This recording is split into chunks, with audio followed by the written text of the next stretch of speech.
नमस्कार दोस्तों, स्वागत है आपका कन्हैया जीएस वर्ल्ड में। दोस्तों, जिसको भी वैक्सीन से डर लगता हो तो अब डर खत्म होने वाला है, क्योंकि अब आने वाली है खाने वाली वैक्सीन। क्या?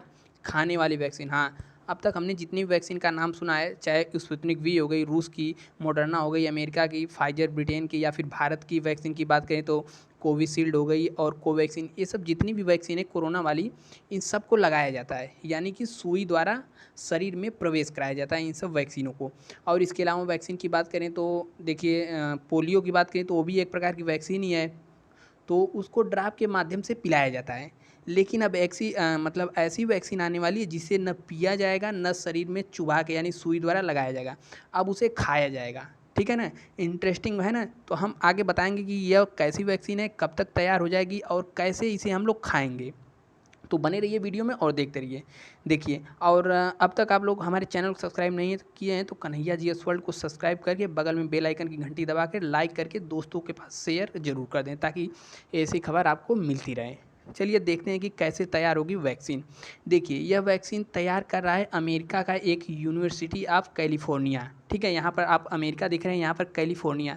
इसी के यूनिवर्सिटी में एक शोधकर्ताओं के द्वारा वैक्सीन विकसित की जा रही है, जिसे हम लोग खाएंगे। हम क्या?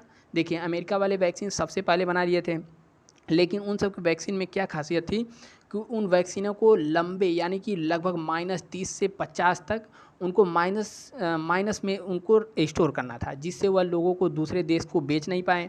क्योंकि भारत में भी वह सब जितनी भी वैक्सीन है सब ऊपर ही, यानी कि जैसे ब्रिटेन हो गया, अमेरिका हो गया, इन सब देशों में ज़्यादा सक्सेस है, क्योंकि वहाँ पर ठंडी का मौसम रहता है, मतलब वहाँ पर ठंड ज़्यादा पड़ती है, तो वहाँ पर स्टोर करना आसान है। लेकिन भारत में सक्सेस नहीं हो पाएगी। भारत समेत अन्य भी जितने भी देश हैं, भूमध्य रेखीय देश, यानी कि जहाँ पर गर्मी अधिक पड़ती वहाँ पर ये वैक्सीन कारीगर नहीं थी। तो इन लोगों ने क्या किया, इन सब का पैसा डांड जाने लगा। तो इन्होंने क्या किया, इस वैक्सीन को एक तरीके से खाने वाला यानी कि पौधों में प्रवेश करा करके वैक्सीन बनाने को सोचा, और इस पर सोच चलाया और जल्द ही तैयार हो जाएगा। तो देखिए, यह वैक्सीन पौधों की मदद से कोरोना की mRNA वैक्सीन को इंसान में पहुंचाने की कोशिश कर रहे हैं, यानी कि mRNA वैक्सीन की सहायता से पौधों के द्वारा इंसान में प्रवेश कराया जाएगा। पौधों के द्वारा इंसान में। अब कैसे क्या होता है mRNA वैक्सीन, इसको पहले हम लोग एक बार देख लेते हैं। mRNA वैक्सीन, देखिए, ये हमारे टेक्नोलॉजी से तैयार होगी यह कोविड वैक्सीन। देखिए, फाइजर और मॉडर्ना के अपनी वैक्सीन को तैयार करने में mRNA तकनीकी का इस्तेमाल किया है। इससे पहले तक इस तकनीकी का इस्तेमाल कम ही किया जाता था। हाल ही में कोविड वैक्सीन तैयार करने के बाद इस तकनीकी का इस्तेमाल बढ़ गया है, और कई कंपनियां जैसे फ्लू का टीका बनाने वाली वैक्सीन mRNA तकनीकी का इस्तेमाल करने लगी हैं। इस तकनीकी से तैयार कोविड वैक्सीन रोगों से लड़ने वाले इम्यून सिस्टम को ट्रेनिंग देती है। मतलब देखिए, वैक्सीन क्या काम करती है। वैक्सीन शरीर में जाती है तो उसका थोड़ा सा मात्रा शरीर में जाती है, तो शरीर अपने हिसाब से समझ जाता है कि यह हमारे लिए घातक है, तो उससे लड़ने के लिए अपना प्रतिरोधक क्षमता बढ़ा देता है। ठीक है, जिससे भविष्य में वैसा कोई वायरस शरीर में जाता है तो वह विकसित करके सबको मार देता है। देखिए, इस तकनीकी से तैयार कोविड वैक्सीन रोगों से लड़ने वाले इम्यून सिस्टम को ट्रेनिंग देती है। ठीक है, और वायरस को स्पाइक प्रोटीन कैसा होता है, इस ट्रेनिंग के बाद शरीर में स्पाइक प्रोटीन खुद से अपने शरीर में बनाने लगती हैं जब वैक्सीन पहुंच जाता है उसके बाद। और जब भी कोरोना शरीर को संक्रमित करता है तो इम्यून सिस्टम जो है उस वायरस को के स्पाइक प्रोटीन को पहचान लेता है और उसे ख़त्म करने की कोशिश करने लगता है। अब देखिए, यह वैक्सीन आने के बाद क्या क्या बदल जाएगा उसको हम लोग समझते हैं। देखिए, शोधकर्ताओं का कहना है कि जिस तकनीक से फाइजर, बायोटेक और मॉडर्ना की वैक्सीन तैयार की हैं, हम उसी तकनीकी से वैक्सीन तैयार करके पौधों के जरिए इंसानों में पहुंचाने की कोशिश करेंगे। ठीक है, यह जो वैक्सीन है, पहले कोई जैसे शाकीय पौधा हो गया, जैसे मूली हो गया, पालक हो गया, इनमें प्रवेश कराया जाएगा। अब इनमें प्रवेश कैसे कराया जाएगा तो ये समझिए। देखिए, पौधे आसानी से पच जाते हैं। पहली बात, पौधे सभी सुपाच्य होते हैं, यानी कि आसानी से पच जाते हैं, जिससे वैक्सीन लेने के बाद इसका कोई साइड इफ़ेक्ट का खतरा भी नहीं रहता है।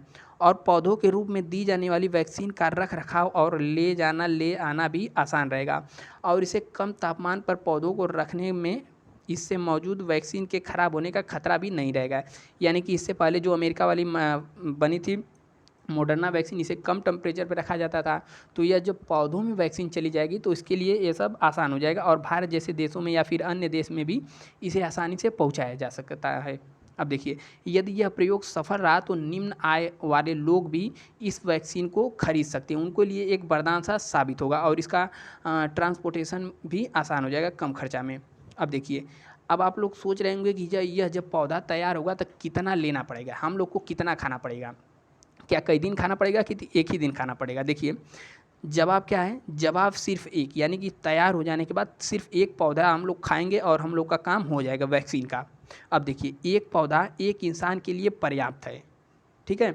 और एम आरएनए का, यानी एम मतलब मैसेंजर आरएनए का निर्माण करेगा और उसे वैक्सीनेट किया जा सकेगा। पौधों के जरिए वैक्सीन पहुंचाना हमारा लक्ष्य है।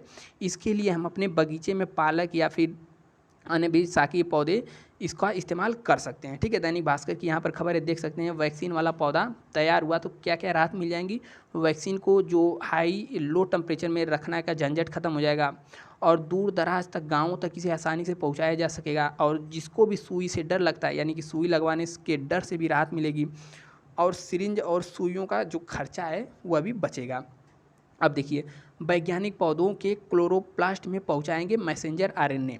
अब देखिए, जो पौधा होता है, पौधा हम लोग जानते हैं कि क्लोरोफिल की मतलब पौधों की पत्तियों में क्लोरोप्लास्ट पाया जाता है, ठीक है, क्लोरोफिल। तो उसमें इसे प्रवेश कराया जाएगा और जैसे जैसे पौधा बड़ा होगा तो उसमें वह वैक्सीन की मात्रा रहेगी और हम लोग खाएंगे तो वह हमारे अंदर आ जाएगा, ठीक है। पौधों का रंग जिस पिगमेंट के कारण हरा होता है उसी को हम लोग क्या कहते हैं? क्लोरोप्लास्ट कहते हैं। और इस क्लोरोप्लास्ट में एमआरएनए को कैसे पहुंचाया जाए, इसे लंबे समय तक सुरक्षित कैसे रखा जाए, वैज्ञानिक की टीम इसका पता लगाने में जुटी हुई है। अगर यह प्रयोग सफल रहा तो ओरल वैक्सीन की तरह काम करेगी, ठीक है। और 130 डिग्री जो इसको रखने का झंझट है इसका भी समाप्त हो जाएगा और यह लंबी दूरी तक पहुँचाया जा सकेगा, ठीक है। तो उम्मीद करते होंगे कि यह जो क्लास रहा आप सभी को बहुत बेहतरीन पसंद आया होगा और वैक्सीन का इंतजार करिए, यदि भारत में आया तो बहुत ही लोगों को फ़ायदा होगा। और ऐसे वीडियो के लिए कन्हैया जी को सब्सक्राइब कर लें और दोस्तों तक इसे शेयर कर दें। मिलते हैं नेक्स्ट वीडियो में, तब तक के लिए जय हिंद, स्वस्थ रहिए, मस्त रहिए और मुस्कुराते रहिए।